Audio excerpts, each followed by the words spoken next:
This is Aaron Russo, a filmmaker and former politician. To his left is Nicholas Rockefeller of the infamous Rockefeller banking and business dynasty.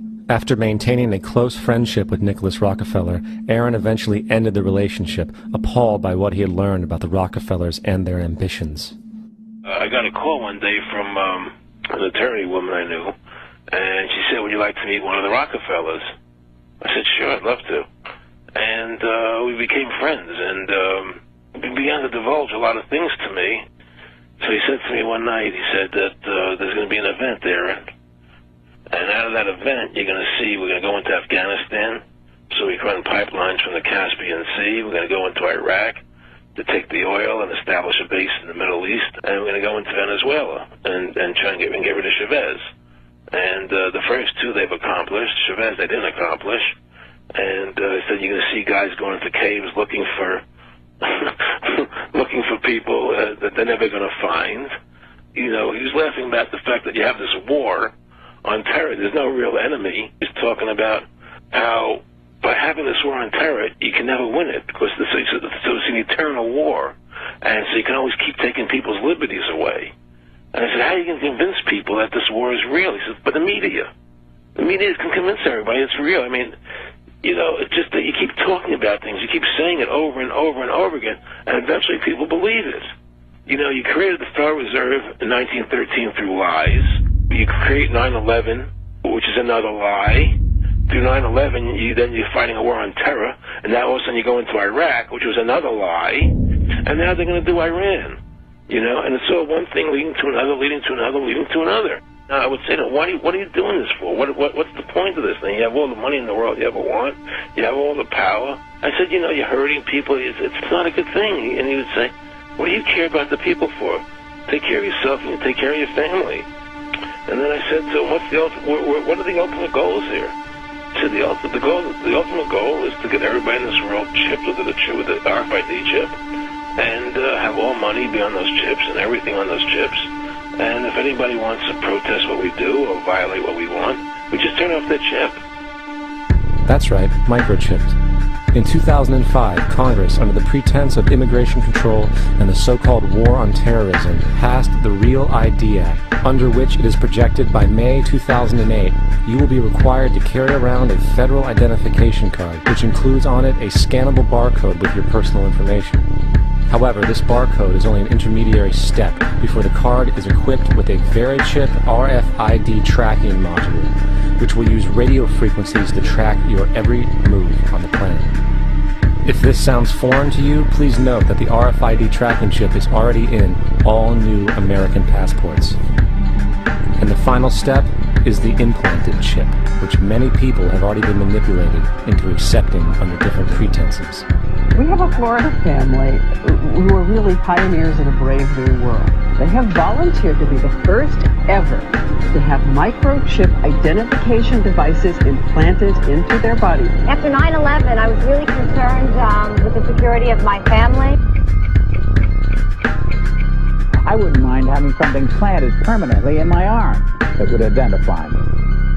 In the end, everybody will be locked into a monitored control grid where every single action you perform is documented. And if you get out of line, they can just turn off your chip, for at that point in time, every single aspect of society will revolve around interactions with the chips. So a lot of our people are going to trust in that damn chip, and they're going to get it. Because in order to have benefits in the system, you're going to have that. If you don't have it, then you ain't going to be able to get no Social Security, Medicaid, Section 8, housing. You're not going to be able to get the EBT card, EBT food stamps or whatever. All of that's all linked to that.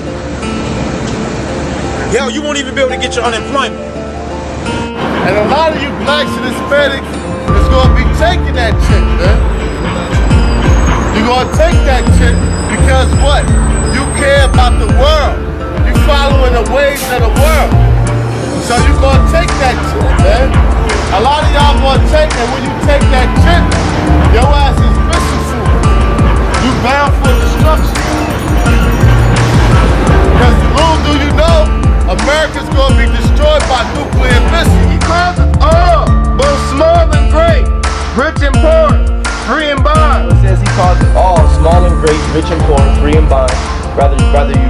rich, rather you poor, rather you free, okay, or rather you locked up, you're gonna have to take that. Your healthcare records will be all on there.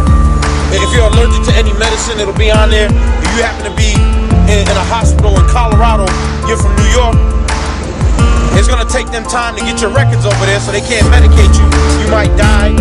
So they want you to have that chip. No, that's all bullshit. That's the mark of the beast.